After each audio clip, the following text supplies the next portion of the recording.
Gold smuggling ಕೇಸ್ಗೆ ಸಂಬಂಧಪಟ್ಟಂತೆ ಆಕೆಯ ಗೆಳೆಯ ಕೂಡ ಈಗ ಡಿಆರ್ಐ ಅಧಿಕಾರಿಗಳ ವಶದಲ್ಲಿದ್ದಾರೆ.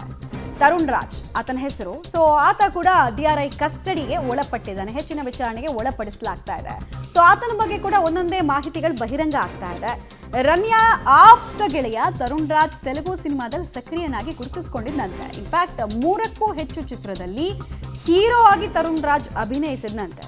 ನಟನೆಗಾಗಿ ತರುಣ್ ಅಂತ ಹೆಸರಿತ್ತಲ್ಲ, ಅದನ್ನ ನೇಮ್ ಚೇಂಜ್ ಎಲ್ಲ ಮಾಡ್ಕೊಂಡಿದ್ದಂತೆ, ವಿರಾಟ್ ಅಂತೆಲ್ಲ.